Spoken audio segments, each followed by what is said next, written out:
There you go. Okay. Thank you. I'll just do a quick 10-second intro. Alright guys, Ali Dawah told me that Phil had a problem with the video that I uploaded, and what I wanted to do was actually allow Phil to show that the video that I put up was actually misrepresenting his point, and if it is misrepresenting his point, then I'm going to take the video down. Okay, so my recollection is that there was a distinction between making an assumption of homology and relying on an assumption of homology, right? So the allegation was that I had said evolution is not based on an assumption of homology, and then I conceded that evolutionists make an assumption of homology. But there's a difference between making an assumption and relying on an assumption, right? So I think the allegation that you were making, if I've understood you correctly... I didn't make an allegation, you did. Well, I think you said I misrepresented you were making...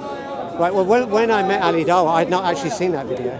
So I didn't even know it existed. No, but Ali said that I misrepresented you. And in fact, he showed me a video of you talking to Ali, somebody else recorded it, in which you were saying that I completely misrepresented you. So what I was saying is that you didn't understand the distinction that I was making in that debate. Because what we debated was evolution, whether humans and chimps share a common ancestor. And I presented evidence for that. And then what you said was that it's all based on an assumption of homology. And I said, no, it isn't. Right? And then you asked me, right, oh, do evolutionists make an assumption of homology? And I conceded that they probably do. Right? But the point I was making was there's a distinction between relying on an assumption and making an assumption. So I'm sure you're familiar with, let's say, Bayesian reasoning. You start with a... No, okay, but I think you're muddying the waters here. Okay, go on. I understand the difference between making an assumption and relying on an assumption. Yeah. Right. But you said to Ali Dawah that I misrepresented you in the video. But in the video, there was no distinction being made between relying on... I think that is the distinction that was being made. No. As in, the word relying wasn't even there. All I simply asked you in the video was, is there an assumption of evolution, of homology? And you said no. Then I asked you again and again. No, I said... Okay, okay, one second. Now, so you said you didn't watch the video, but you said I misrepresented you. And then I asked, is there an assumption of homology? And you said yes. So that's what the contradiction was. There's not a contradiction, because the point I'm making is it doesn't rely on an assumption of homology. No, that's not the question I asked, though. No, but the point was, the whole argument, let's put this in context, right? What is the argument that you were trying to make? Is that the evidence for human ancestry is circular, right? Because no. I didn't say it's circular. I said no. It wasn't. What is the point of the argument? Okay, the point of the argument is that there is an assumption of homology, and if you leave it as an assumption, it's fine. I actually said that, it's fine. But if you turn the assumption into a syllogism in which you say similarities exist because of homology, similarities are here, therefore homology, so that's circular reasoning.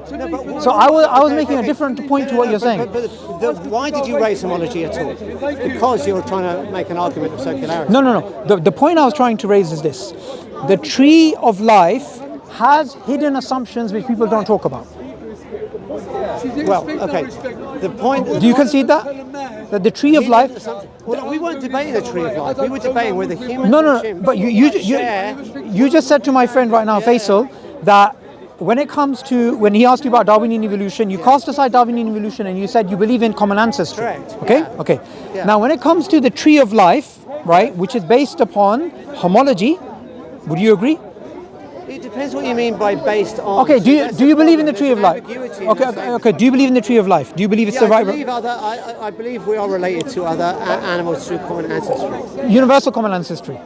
Well, it could be that there was more than one original thing. So you believe in a pile of... That's possible. I don't think that matters. For the debate that we were having, which is really about human... Okay, so just on this tree, are they hidden assumptions with the tree of life? Are there hidden assumptions? It depends, because what you mean by hidden Hidden What from are who? what are the assumptions made But for the point- tree of okay, life? but hang on. The point I was making, right, was that the evidence for human-chimp common ancestry, right, is independent of whether you assume homology or not. You do not need to go in to the process that you take of assessing the evidence. You do not need to go into that assessment process with an assumption of homology. You could assume whatever you like. The evidence will force a conclusion on you. So right? no, And that is the point. Okay. This is the crucial point. Okay. Right? So if you look at that evidence, for example, the evidence I presented for the nano pseudo G, right, is powerful evidence for evolution. Because the evolutionary hypothesis- but this is we had a 2-hour-long discussion on this. Yeah. I disagree that there's assumptions. Okay. Sorry, you did what? Sorry? I disagree that science is assumptionless. That you can disagree that science has assumptions. no. I disagree with the idea that you can come to the evidence without an assumption. You have to have the assumption of homology. And when it comes to you do. Well, okay, that's where we disagree. okay, I don't okay. believe When that it you comes do. to the tree of life, I don't okay, think that's correct. okay. When it comes, I think that's wrong. okay. When it comes to the tree of life, have you heard of the origination probabilities and the transitional probabilities? Have I heard of the origination probabilities? What do you mean, like the origination for the initial first common ancestor? No, the origin of life. The probability of it, yeah, I mean, Are you the are you probability of the origin of life starting, is that what you're talking about? yeah. I'm aware that there are discussions about that. No, but are you aware of the distinction between origination probabilities and transition probabilities? I haven't come familiar with those terms. You've never come across those terms. Not that I can recall. I mean, I might have Okay. heard about them. And, Those two assumptions are there in order for us to construct the tree of life. Okay? right, but we don't. Have So no. You have to. You have we to. don't have to construct the whole tree of life to No, determine no, whether humans and chimps share a common ancestor. no, but do it's you? linked. It's linked because the humans and chimpanzees and blade of grass and elephants and everything. No, but okay. Okay, but let me explain this distinction. Origination probabilities, if you imagine a bead from 0 to 1, origination probabilities are close to 0. So we assume that life is very rare and it came about once. That's the assumption. And when it comes to transition probabilities, the bead goes from 0 to 1 close to 1. That there's a mechanism by which life transforms. Now, if we change these assumptions, we change the probability of the tree of life. And that's super important because what you just said to my friend right now is actually false. What you actually said was that there's overwhelming evidence for common ancestry, but you never pointed out these hidden assumptions. No, okay, because they don't matter. No, because you didn't know them. No, but it doesn't There's a matter. difference. No, It there's doesn't a matter. difference. It's not about me. No, Well, because you didn't know them. You can read the paper in Nature. Oh no, you don't but need to make this about me. no. But You can it read is. You just no. let me Okay, reply. sure. Let me reply. Sure. Right, okay. You don't need to make this about me. You can read the paper in Nature that sequenced the human chimp. They did the sequence of the chimp genome, and they compared it to the human genome. And what that paper said was that the data overwhelmingly confirms the hypothesis of common ancestry. And it still has those two assumptions I mentioned. Right? Now, the point It still has is- the two assumptions I right, mentioned. So hang on. Let's suppose you change the probability assumption of the origination, for example. Yep. Right. So To does close that- to 1, does- what happens? Right. What happens? Well, you'd probably have more types of life. Right? And what if it happens if transition probabilities become close to 0? Common ancestry is dread. Sorry, say again. If the transition probabilities are close to The 0, problem is, okay, let me ask can you. look- You can, no, but hang on a second. You can look at the way we assess things in science, right? This is universal in the scientific method, right? You have a hypothesis. There is no universal scientific method. All right, fair enough. But this, all right. You know better than that. Come on, okay, you know fair better enough. than that. This is how we generally assess scientific theories, right? They make predictions, precise predictions for data. Okay. Using Right? assumptions and theories they have. No, but hang on. But you can validate those with the data. I That's the agree, whole point, I right? agree, So I agree. you agree that general relativity is validated by Yeah, data. yeah. Right. Why do you think that? Because it confirms what the theory predicts. Right. So it made a very precise prediction. For example. But no one Right. denies that before looking at the data, you have an assumption, you have a theory. Yeah, but the question is not whether you have assumptions. The question is whether your conclusion has to rely on your starting assumptions. Because if that's true, then you have a circularity problem. However, if you get to a point where the data could either confirm or disconfirm your theory, right? Then that data, then you can say, well, if it keeps coming back consistent with the data, then you have overwhelming evidence. That's what overwhelming evidence. Yes, but that's in the still scientific context looks like, okay. But in this right? context, the origination probabilities and the transition probabilities are still there, and those assumptions, they affect what the data is telling you. No. Well, okay, so let's take an example, right? Let's take an example of the human. What I was talking to you. Let's do transition. Let's take the chromosome fusion. Yeah. Prediction, right? Well, no, let's take another one. Let's take the nanoc P8 pseudogene, right? If it must be the case, right? Would you agree? It must be the case that if evolution is true, that nanoc P8, right, is the youngest pseudogene, right? Not necessarily. Why would it not be the case? Because if we begin off, because you said necessarily, and that's the word I disagree with. If we begin off with different probabilities, that will change the entire tree of life and all of the things. Do you agree with that? It doesn't change. It has nothing to do. Okay. Look, here's what I think. Here's what I think. If we look at this piece of data, you know, you're talking to that guy. What is his name? Chris. Yeah. I'm going to give you two different scenarios. Hang on, let me just make this point, Suboor. Sorry. Okay. So if you have, let's take the nanoc P8. So just to explain, obviously you're filming this, right? I need to explain what the case is, right? So you have this pseudogene called nanoc, right?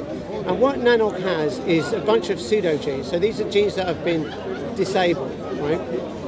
Now, if you look at human nanoc pseudogenes and you compare them to chimp human nanoc genes, what you find is they've got the same sort of malfunction they've got the same pseudogenes basically. So they've got like the same error, right? That in itself is evidence for evolution because we think that... Does that mean it's categorical? Let me finish the argument, right? So, but it gets better than that because there's one pseudogene that is unique in humans and it's not in chimps, okay?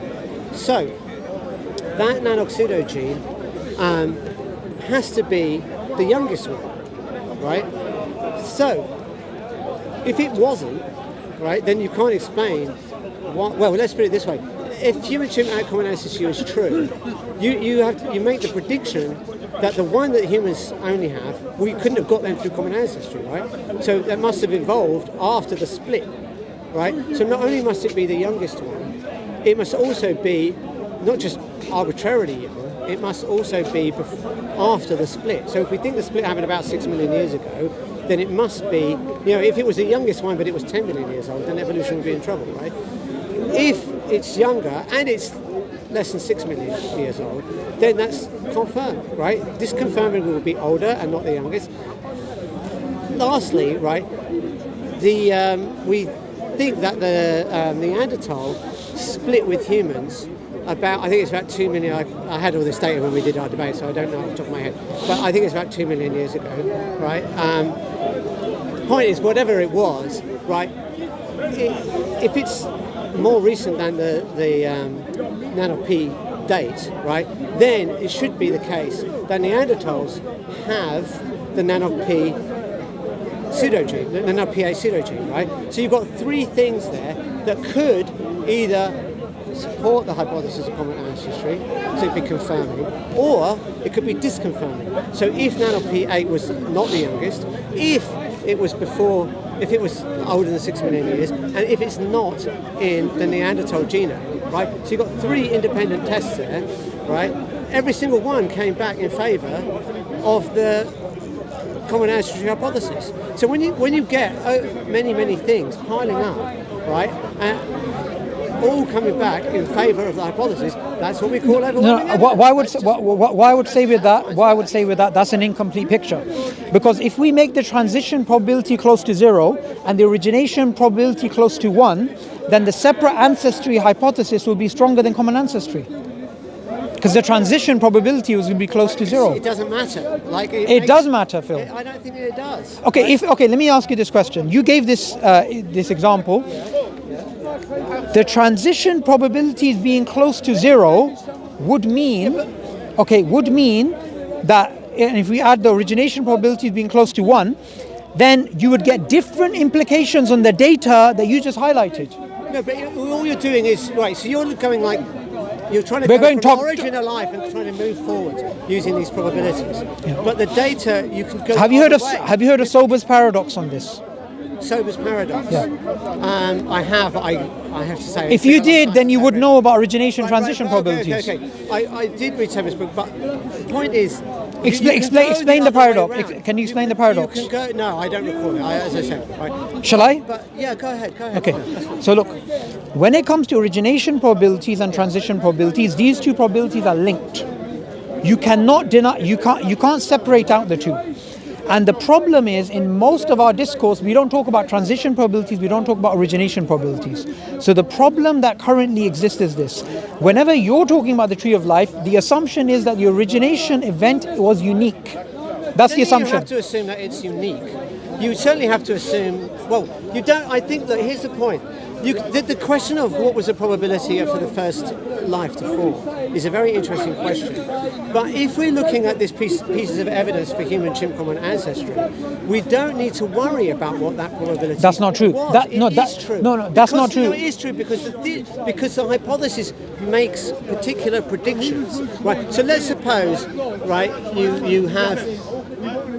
Yeah, well, let's say it was 1 in a billion chance of the first life form evolving, right?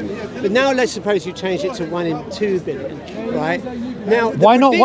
Whatever, it doesn't matter. No, it does matter. I'll give you an example. I'll give you an example. The prediction that you make for the nanoP8 pseudogene date will be unchanged. No, it will not. How would it change? I'll tell you exactly how it will change. How it would change. If the transition probability is close to 0, and the origination probability is close to 1, then you can have multiple origins happening, almost an infinite type, and you can have parallel lines of evolution, and you can have the hypothesis of separate ancestry being stronger than common ancestry. So everything is dependent upon. It does matter. It does matter. Are you telling me that the origination probability and the transition probability doesn't change the downward stream predictions you're going to make? Of course it does. No, I don't think it does because. But you didn't hear about the origination and transition. Again, you're making this about me. You look at the data, you look at the papers. No, but if you don't know how the tree of life is constructed, how are we going to take your prediction seriously? It's not because not my prediction, Suboor. Yeah, so you should know the scientists are making these assumptions. No. But the point is, those predictions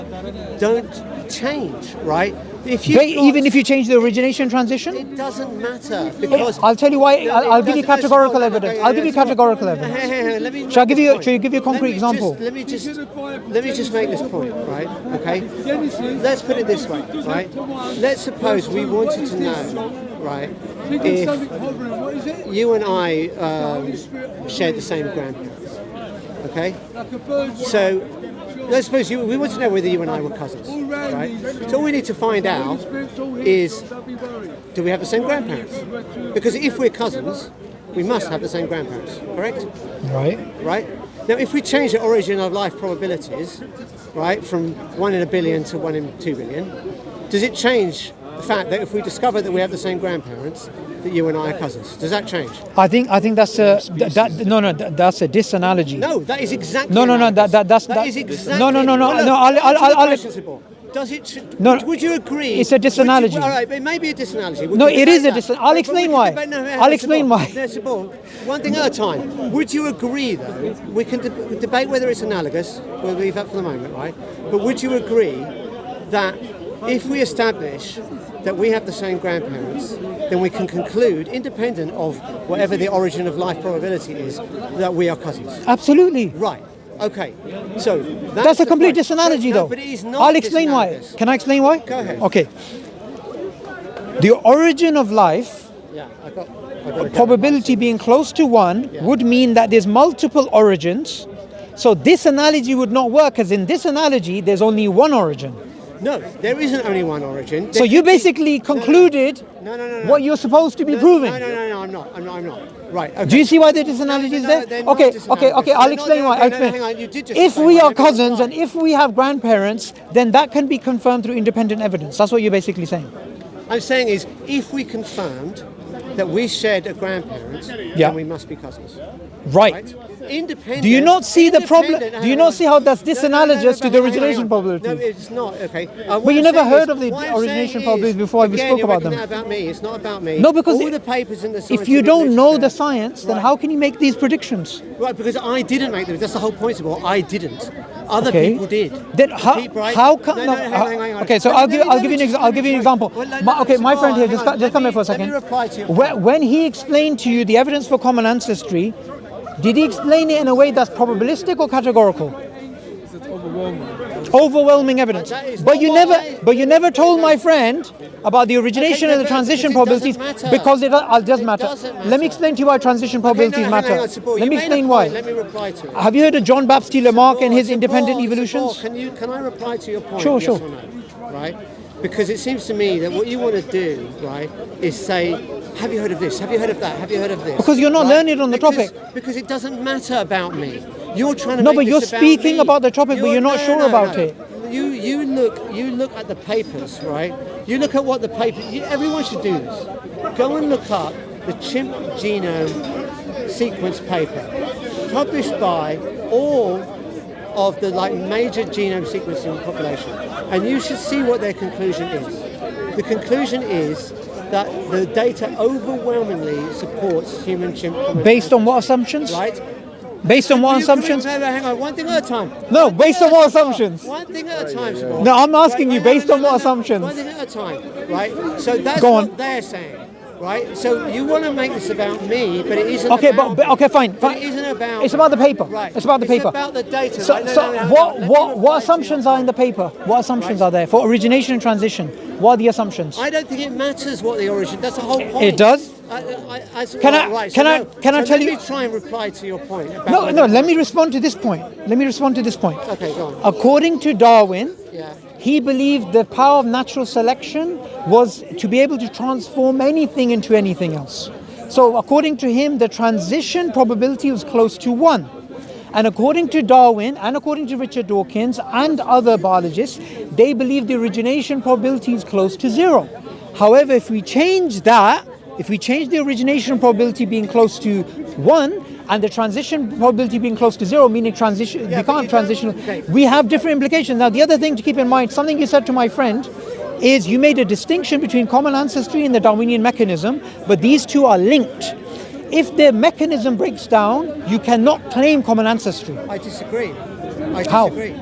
Because, okay, let's suppose that there was some other mechanism, right? Well, in fact, there are other mechanisms, right? We know that you have natural selection, but you also have genetic drift, right? So, there could be other mechanisms, right? Maybe ones we don't know about. The fact is that if you have,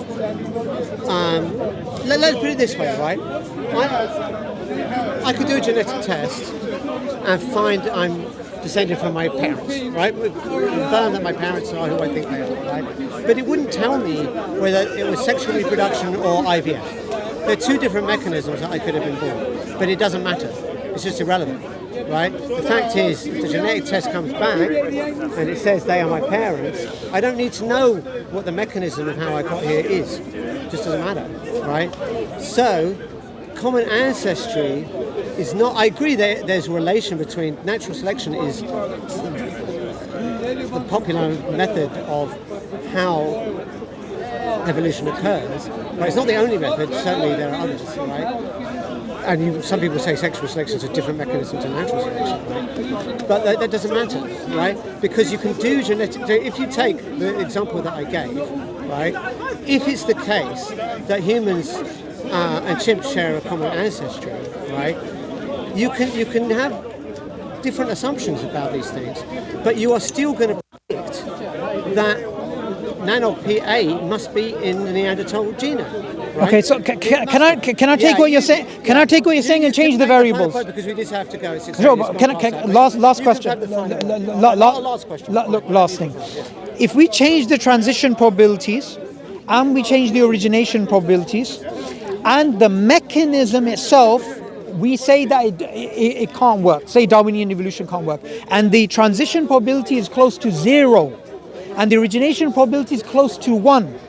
then that means that separate ancestry makes a lot more sense than common ancestry under those assumptions. Well, I would say that you're trying to go from these probabilities to common ancestry, right? Separate I'm ancestry. saying is that you can do these other tests, right, that are independent confirmation or disconfirmation, depending on what the data comes back as. And if the data comes back confirming, then you can just say that's enough. Right? No, that's not. If you were saying that, I wouldn't have no problem. My problem is you think the origination and transition probabilities make no difference to your conclusions. I'm saying that these tests, right? If you change, let's say, the origin of life probability, and transition is zero. You would agree. You'd agree that in the case of your grandparent, it didn't matter. You would agreed on that. I already explained to you why that was a disanalogy. You think it's not analogous, but you would agreed on that, correct? Of course, but that's a mute point. Okay. Right, I'm saying it is analogous because just as you and I would be cousins if we had the same grandparents, right? So similarly, we and Neanderthals would share a common. Grandparent is just a common. The point that you're supposed to prove, you've assumed. Because we're talking about the same species and two different species. No, but that's not the case, right? If it was the case that what I just assumed is what I got as a conclusion, right? Then you would have this circular argument. I would agree with you. Right? No, but frankly, I think you don't understand those probabilities. I'll explain to you why. I'll ask you one question. There's one question. Again, Subboor. No, you didn't let me finish your point. Go on. You didn't let me finish your point. And I did say this had to be the last point, right? Because I do have to go. Fine. Right. So this is going to be the last point, right? Sure. The point is that you can get data that would, independent of what those probabilities are. That's not true. Right?